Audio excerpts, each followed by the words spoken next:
The cantina on Nexus Station was packed tonight. Smoke from a dozen different alien species mixed in the air, creating a thick haze that made everything look dreamlike. The sound of clinking glasses and strange alien languages filled the room.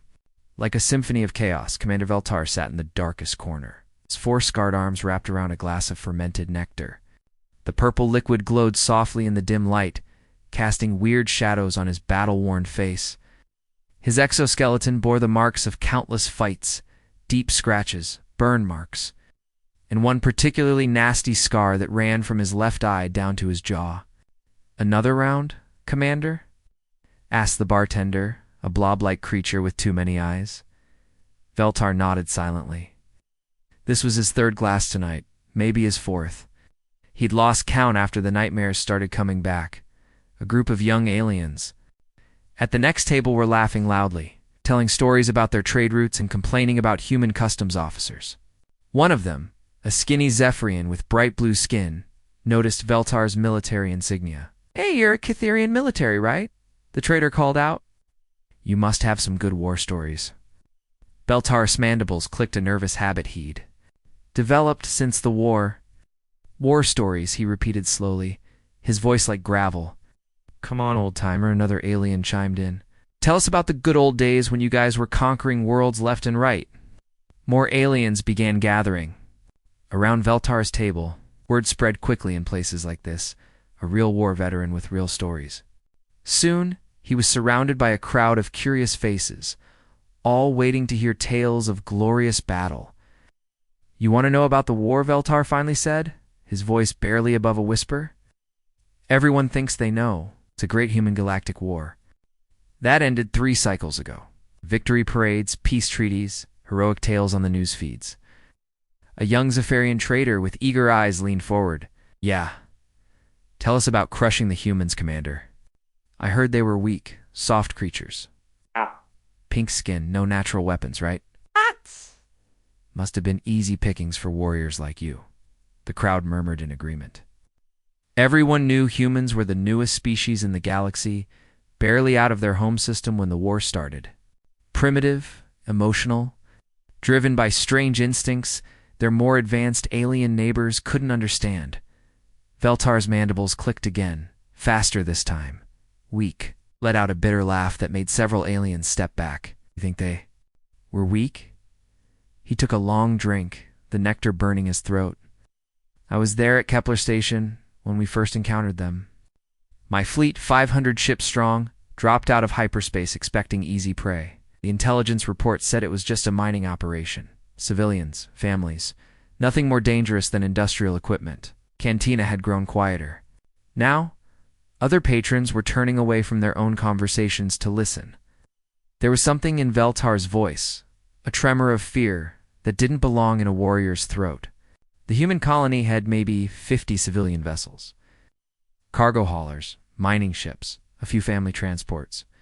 We could see their children playing in the observation decks through our scopes. His voice cracked slightly. "Oh, we thought it would be over. In minutes, quick strike, minimal casualties. Another victory for the Empire." Veltar stared into his drink, watching the purple liquid swirl. "That's when I first heard the name Commander Hanzal. Human male, maybe 30% of their years. Mining station chief who'd never seen combat in his life. At least, that's what our files said." He looked up at the crowd, his 4 eyes reflecting the cantina's dim lights. "When we sent the surrender demand, he responded personally. Appeared on our main screen wearing a dirty mining suit, tool belt still around his waist. Like he'd been working a double shift." "What did he say?" someone whispered. "He said, 'Thank you for the warning. We'll be ready.'" Veltar's voice grew distant. Then he cut the transmission. The crowd exchanged glances. That didn't sound like surrender. Our boarding pods launched an hour later. Standard procedure: hit the docking bays, secure the command center, process the civilians for relocation. I led the assault myself, expecting to find terrified miners. Hiding in their quarters, Veltar took another drink, his hands shaking now. Instead, every corridor had become a death trap.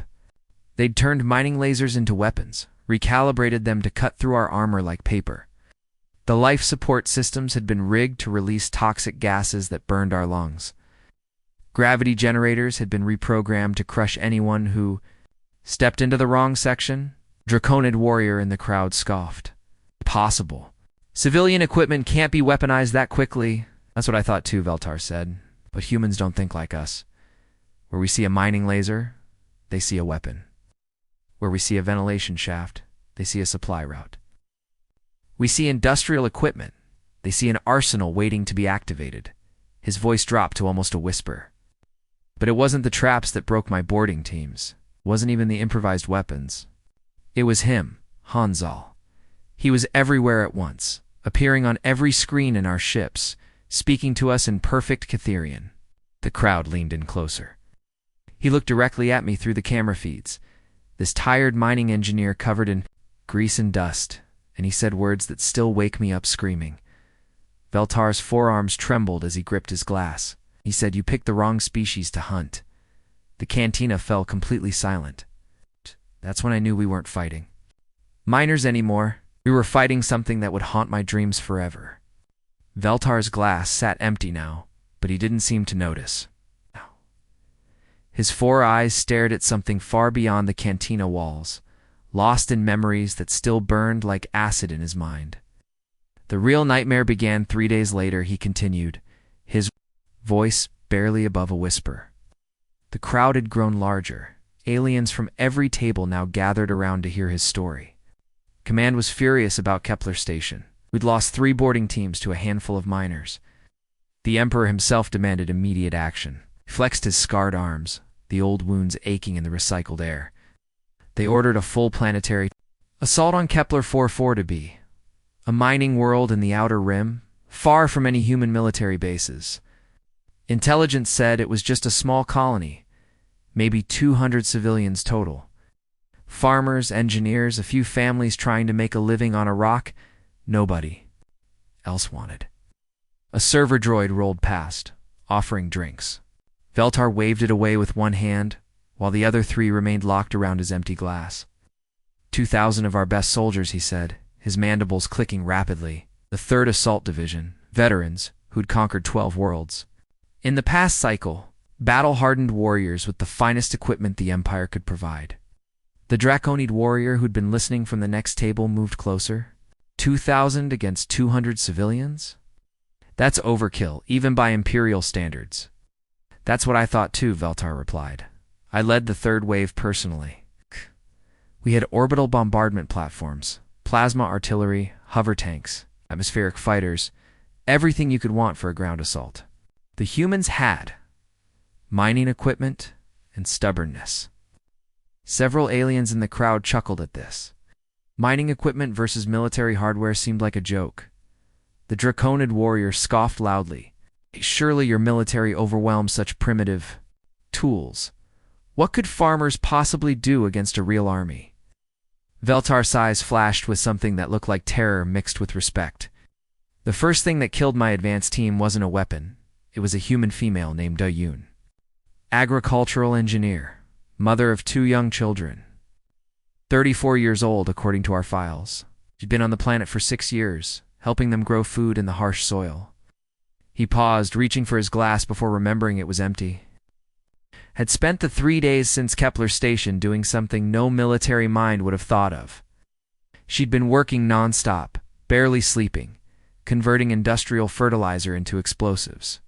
Not sophisticated bombs, just basic chemistry that any farmer would know. The crowd was hanging on every word now. But she didn't just make bombs. She studied our approach patterns from the Kepler Station assault.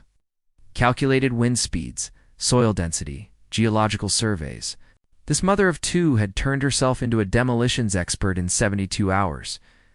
Veltar's voice grew quieter, forcing everyone to lean in closer. When my hover tanks rolled forward along the main approach route, the entire mountainside erupted.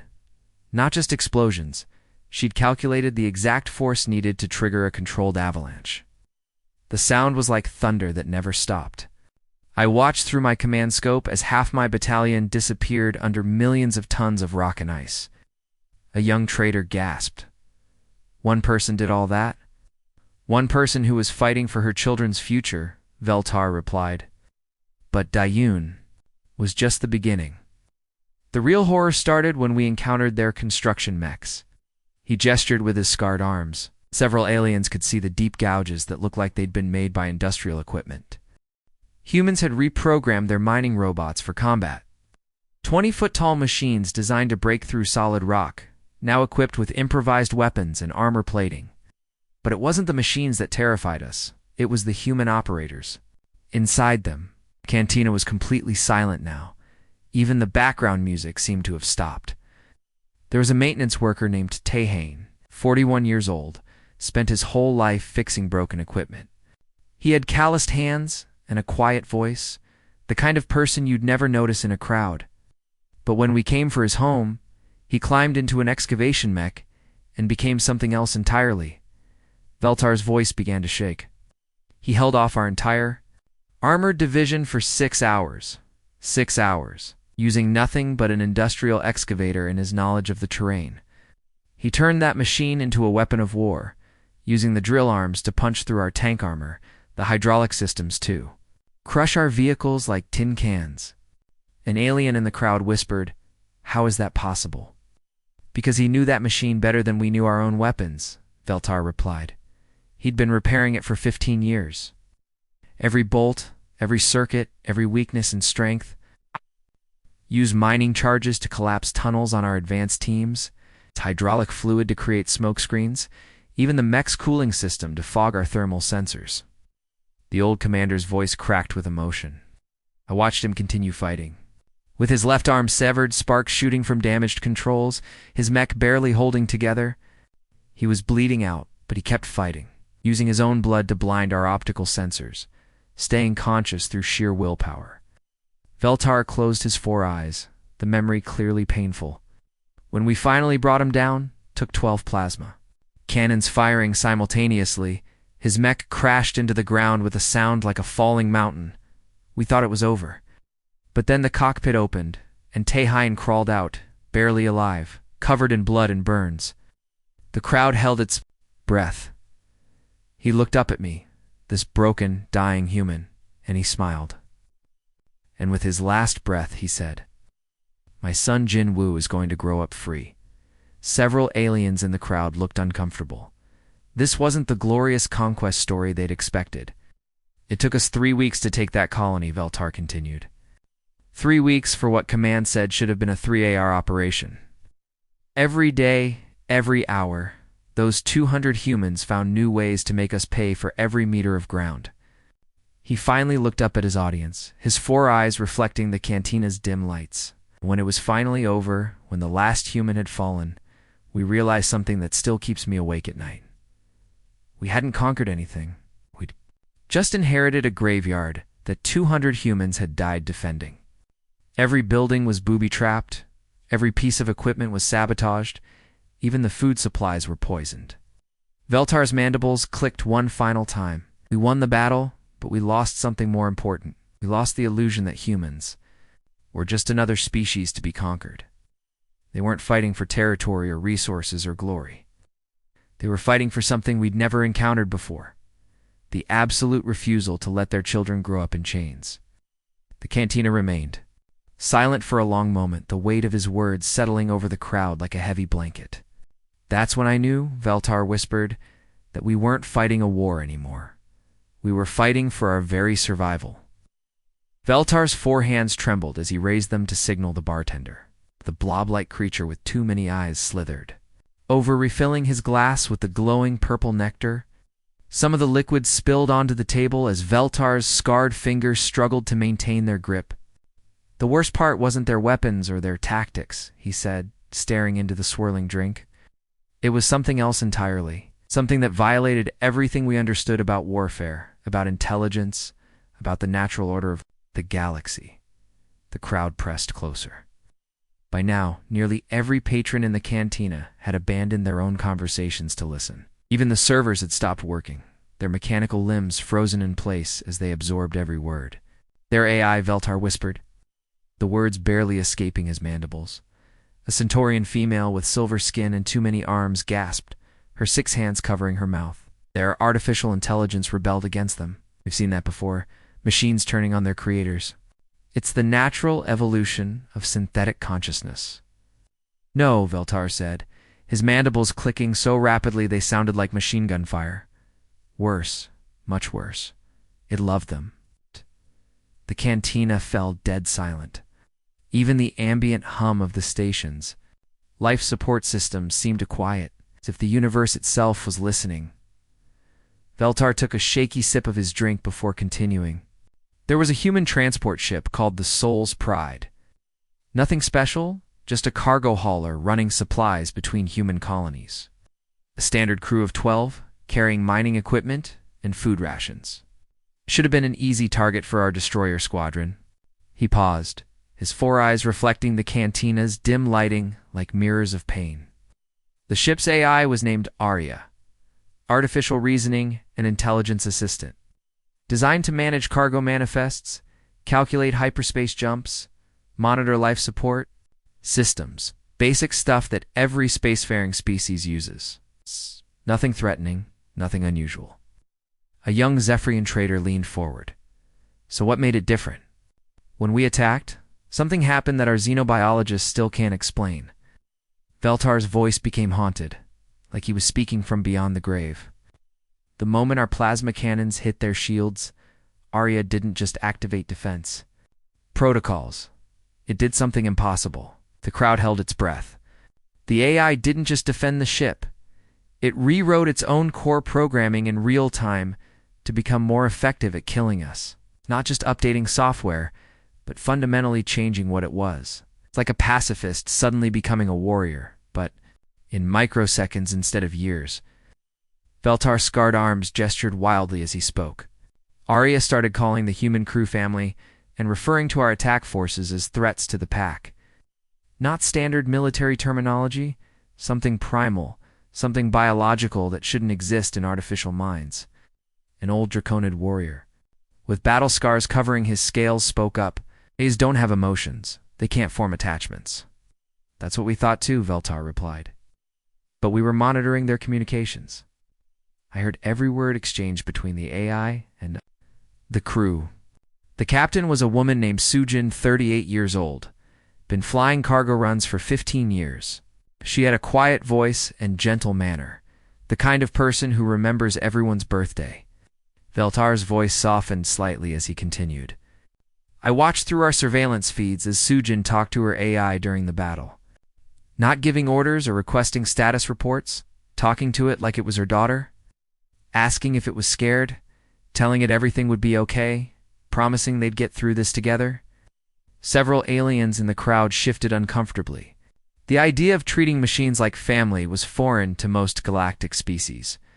And Arya responded by turning the entire ship into a weapon specifically designed to hunt my species, Veltar said, his voice growing harder. Not just any weapon, a targeted biological warfare system. A young trader whispered, How is that possible? Arya analyzed our biology from tissue samples collected during our first attack. Catharian DNA, blood chemistry, respiratory systems, nervous system responses. It processed all of that data in minutes, then began synthesizing toxins that would specifically target our physiology. Veltar's hands shook harder as he continued. The AI reprogrammed the ship's medical bay to mass-produce biological weapons, while simultaneously treating wounded humans.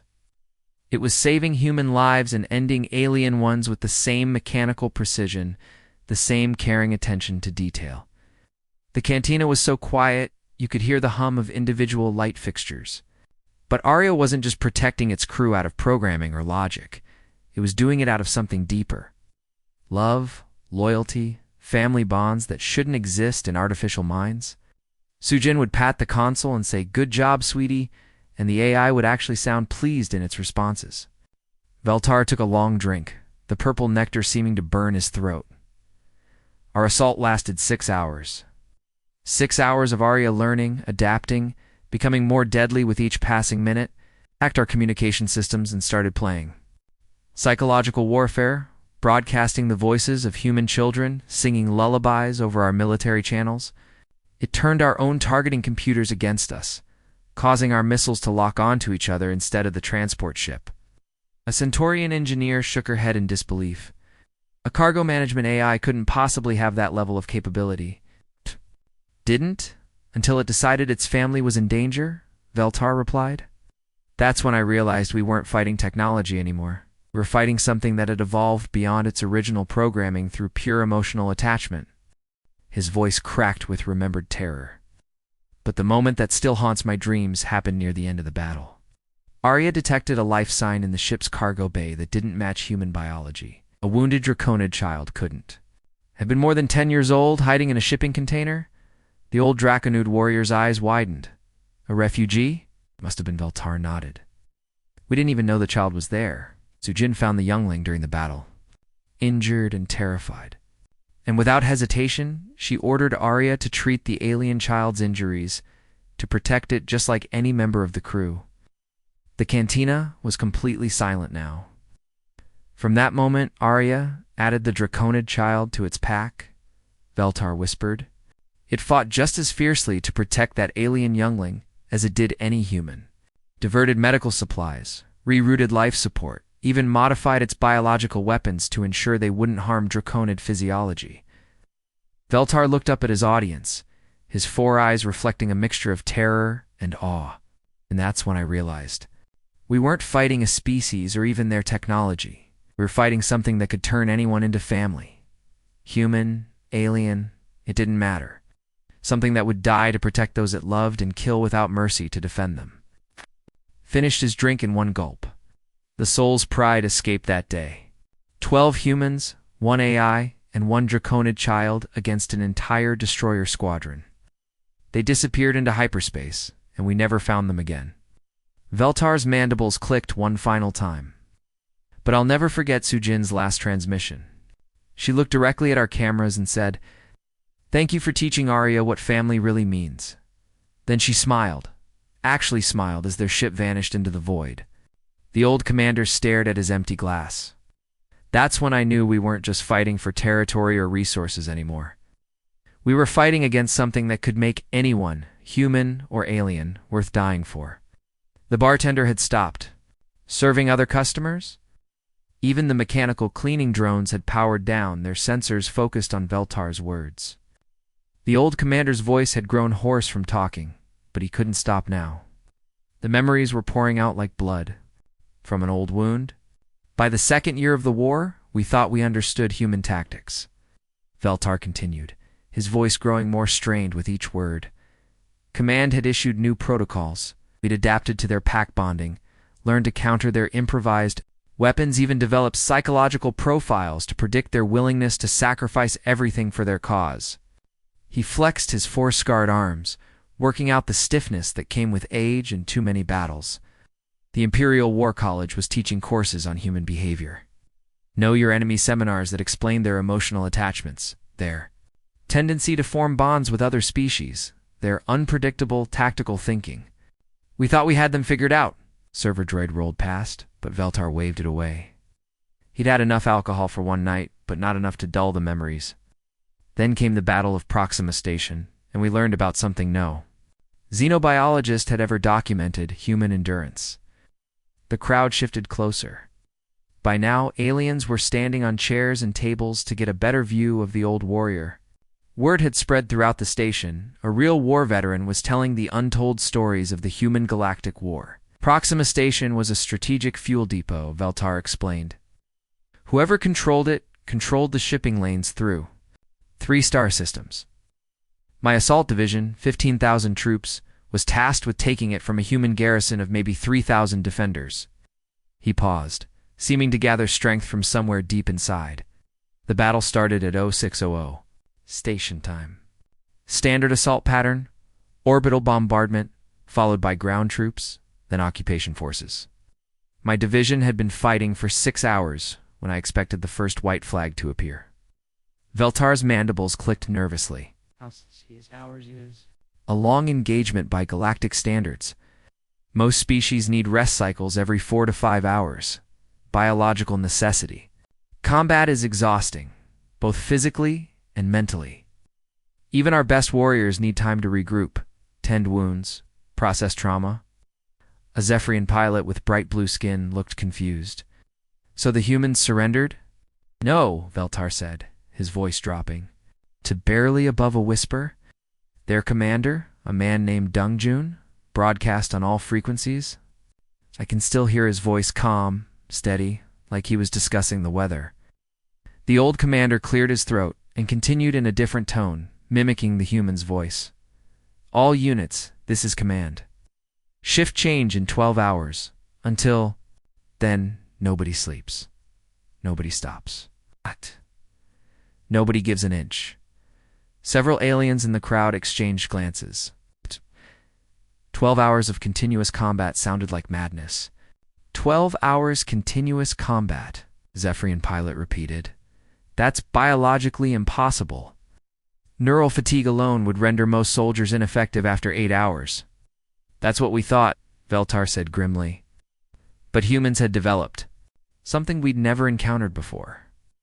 Combat stimulants that could keep them fighting for days without rest. Not just adrenaline boosters or pain suppressors, complex chemical cocktails that maintained mental clarity while pushing their bodies beyond normal limits. He gestured with one scarred arm toward the cantina's viewport, where stars twinkled in the darkness. But it wasn't the drugs that broke us. It was their rotation system. While half their force fought at the front lines, the other half worked behind the scenes, preparing traps, manufacturing weapons from scrap metal, treating wounded soldiers, even cooking meals to keep everyone fed. Veltar's voice grew distant, lost in memories of that terrible battle. They'd created a war machine that never stopped moving. When one group got tired, fresh troops rotated in. But the tired soldiers didn't rest. They switched to support roles, building barricades, repairing equipment, gathering intelligence on our positions. A Draconid engineer shook his head. Impossible. You can't maintain combat effectiveness without proper rest cycles. I watched human soldiers fight for 72 hours straight, Veltar replied, his 4 eyes reflecting the cantina's dim light. 72 hours. They were hallucinating from exhaustion, talking to people who weren't there, seeing things that didn't exist. But their tactical effectiveness never diminished. The crowd was completely silent now, hanging on every word. There was a sniper named Haijin, female, maybe 25 years old. She held the same position in a destroyed communications tower for 4 days straight. 4 days without leaving her post, surviving on energy bars and recycled water. Voice cracked with something that might have been admiration. She took scheduled micro-naps between shots, 30 seconds here, 2 minutes there. But she never missed her target. Never. My officers started calling her the Ghost because she seemed impossible to kill, impossible to locate, impossible to predict. An old Centaurian warrior leaned forward. How many of your soldiers did she eliminate? 43 confirmed kills, Veltar replied quietly. 43 of my best troops, taken down by one human with a modified mining rifle and the will to never give up. The cantina's atmospheric recycling system hummed in the background, the only sound breaking the heavy silence. But the worst part, Veltar continued, his voice becoming barely audible, was when they started using their own biology as a weapon. Several aliens shifted uncomfortably. Biological warfare was considered taboo by most galactic civilizations. There was a human medic named Kyung-Soo, 34 years old, had been treating wounded soldiers for both sides throughout the battle. We thought he was just another field medic, someone who'd patch up injuries and follow the medical neutrality protocols. Veltar took a shaky breath before continuing. What we didn't know was that Kyung-Soo had deliberately infected himself with a modified virus, something their scientists had engineered specifically for this war. Completely harmless to humans, but lethal to most alien species through casual contact. The crowd gasped. Several aliens instinctively stepped back from each other. He walked through our medical camps, offering aid to wounded aliens, spoke perfect Catherian, knew basic Draconid anatomy, even understood Zephyrian pain responses.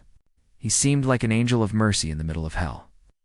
Veltar's mandibles clicked rapidly, the old nervous habit returning. For 3 days, he moved freely through our rear positions, treating injured soldiers, comforting the dying, even helping.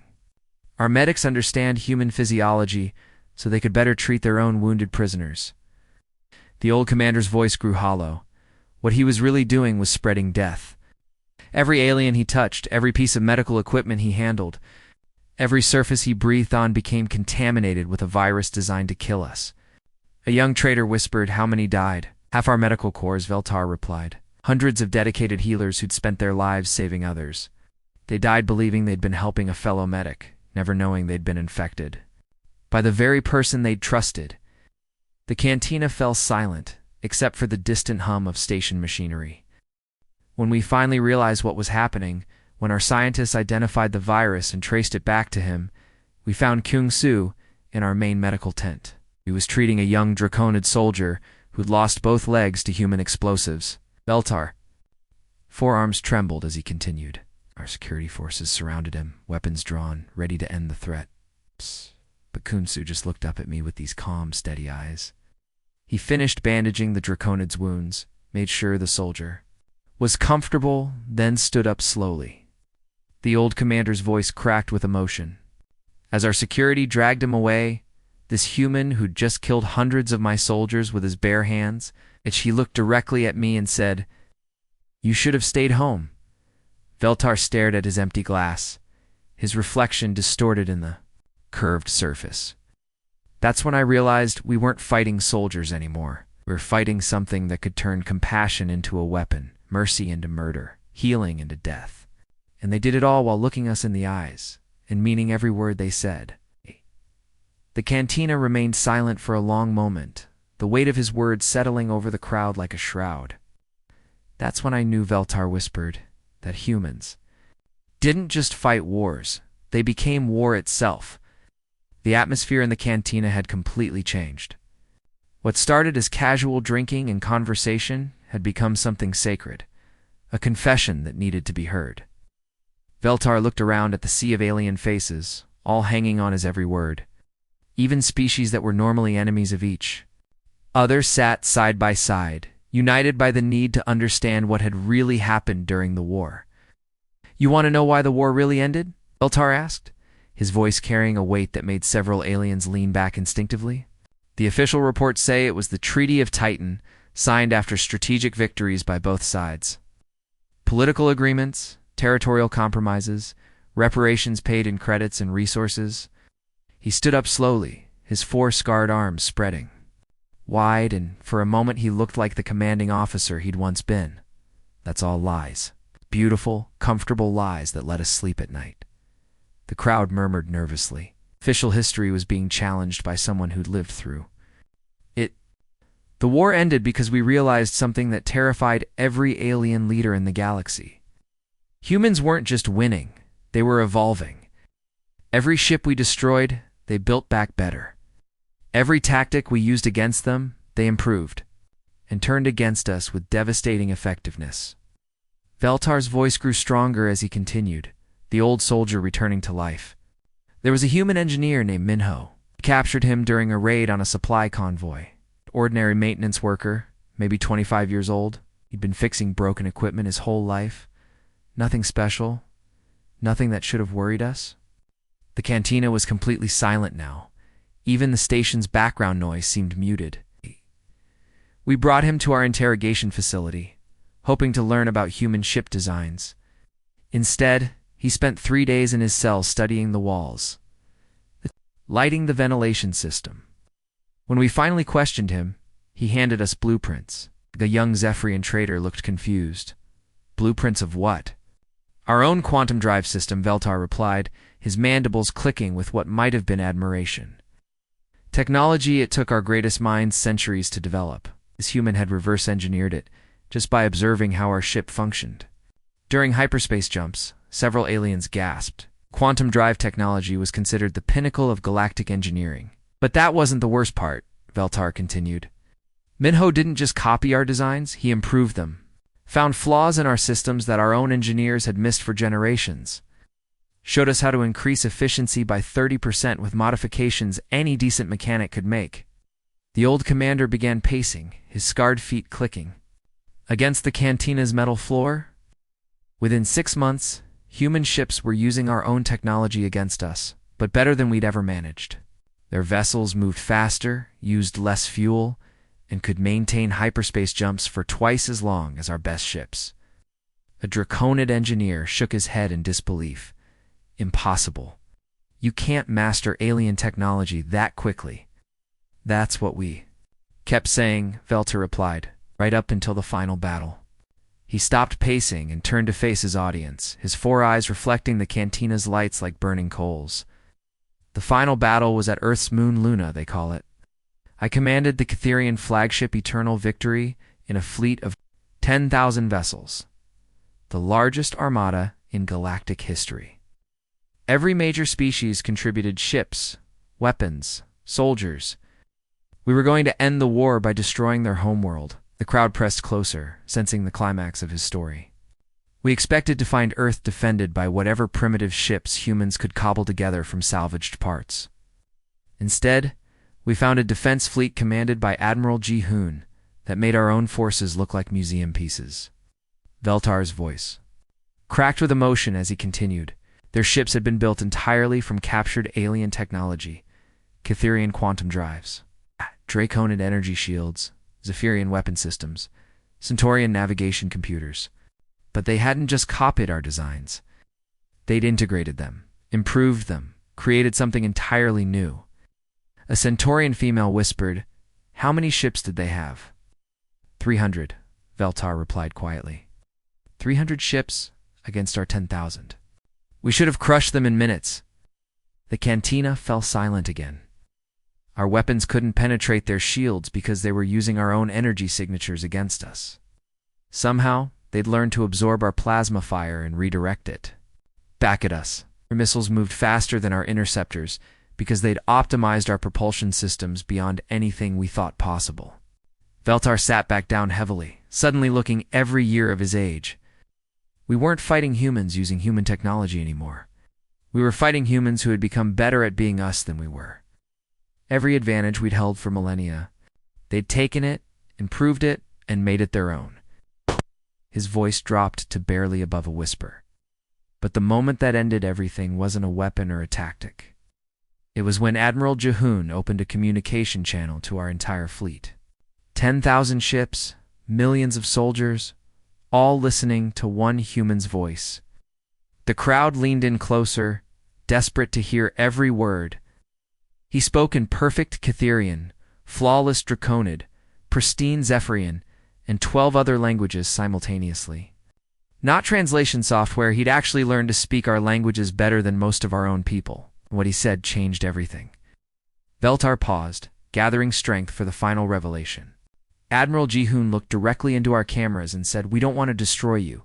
We want to understand you. This war ends now, not because we're defeated, but because we choose mercy." Several aliens in the crowd shifted uncomfortably. Mercy from a position of strength was almost unheard of in galactic warfare. That's when we realized the truth that still keeps me awake at night, Veltar continued. Humans had grown so powerful that they could afford to be merciful.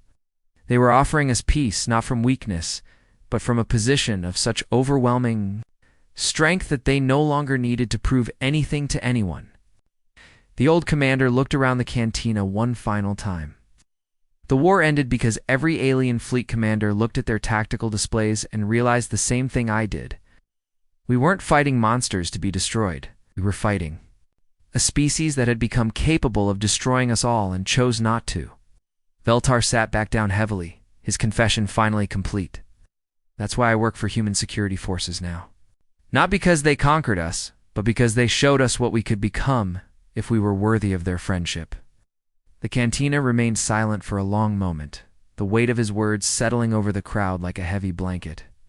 And that, Veltar said finally, is why humans are the most terrifying species in the galaxy. Not because they're monsters, but because they're not. The old warrior stared into his empty glass one last time, his reflection distorted in the curved surface. Asterisk, the END, asterisk.